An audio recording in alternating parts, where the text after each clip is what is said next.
Last night, 12.5 million barrels of oil went through the Strait of Hormuz. That is a high since the beginning of the conflict. Oil prices are down nearly at their level from the pre-war conflict. Gas prices dropped below $4 a gallon today for the first time since the conflict. And importantly, they're going to keep falling further given how low oil prices are. On the military side, the Iranians, for the second night in a row, did not shoot at any ships in the Strait of Hormuz so far. They are honoring their end of the commitment. And on the blockade, CENTCOM has allowed north of a dozen ships to go through our naval blockade, and so we're also honoring our end of the early part of the agreement. I would say the 60-day period officially started today. It was signed late, and it may have even been signed technically, because of the time shift. I think it's signed technically today, Iran time. So yes, the deal started yesterday. We're going to start the 60-day clock today. So we destroyed a substantial number of their ballistic missiles and their ballistic missile launchers themselves. It's not just the bullets, but it's the actual gun. And that's what we were extremely effective at in destroying during the last 3 months of the campaign.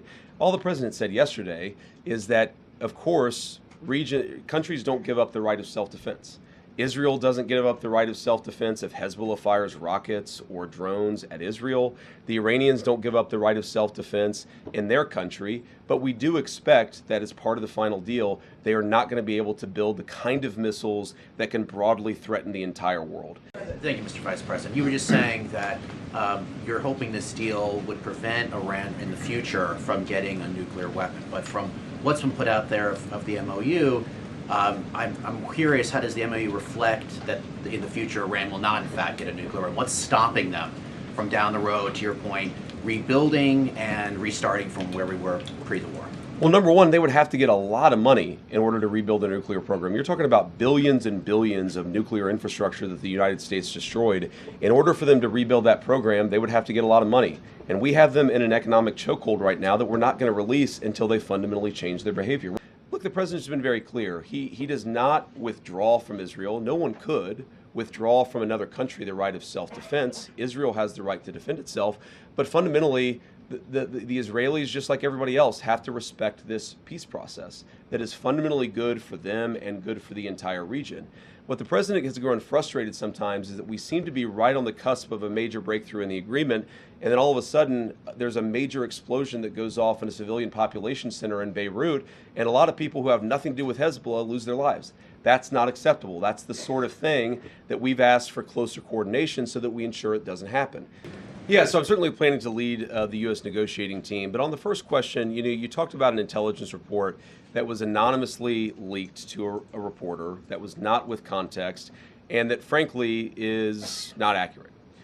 What has changed about the Iranian ballistics missile program is it matters much less the number of missiles they have, the number of bullets. What matters much more is the number of launchers they have, and importantly, the teams on the ground that have the capacity to launch those missiles.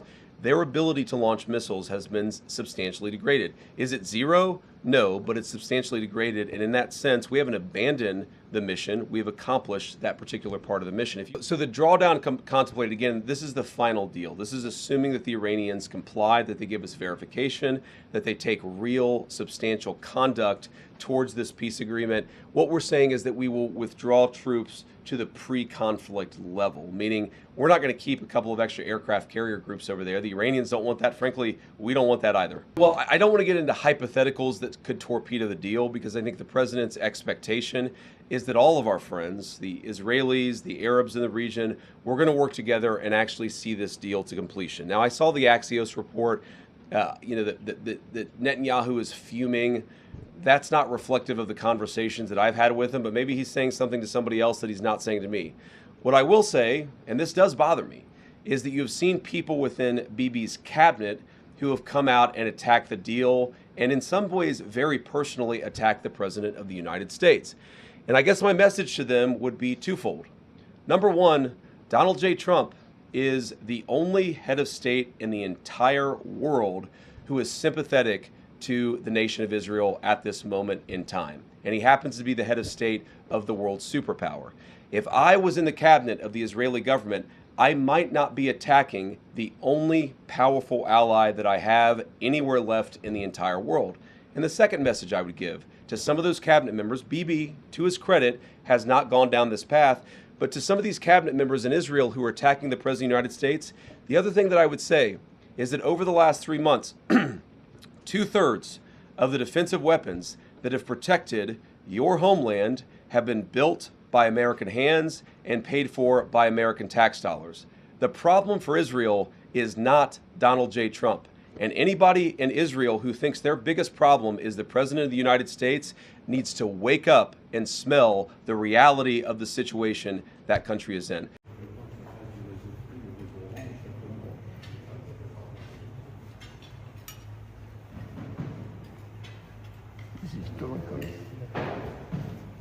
Yes.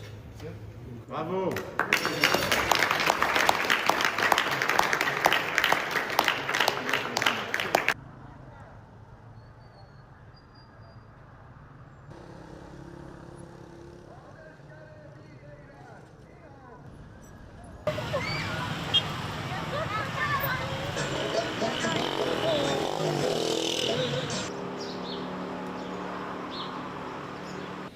שברנו גם באותה עת את ציר הרשע, את טבעת החנק שאיראן ניסתה לבנות סביבנו. אנחנו לופתים את החמאס בעזה, שם אנחנו מחזיקים בלמעלה מ-60% משטח הרצועה, ובלבנון הרחקנו את איום הפלישה הקרקעית מיישובנו ושברנו את כוח הטילים של חיזבאללה. יש עוד עבודה לעשות בשני המקומות, אבל עשינו עבודה כבירה. זה נכון, המאבק עדיין לא תם, ואתגרים נוספים עוד לפנינו. ואלה דורשים מאיתנו קור רוח, עמידה נחושה על האינטרסים הביטחוניים שלנו, ובד בבד שמירה על הקשר החשוב עם ידידינו האמריקנים שלחמו לצידנו כתף אל כתף, ואנחנו מעריכים זאת מאוד. هذه المذكرة هي انتصار حقيقي لإيران. ومن يكابر ولا يريد أن يرى هذه الحقيقة هو لا ينظر لا بمنظار الإنصاف ولا بمنظار الحقيقة ولا بمنظار الواقع.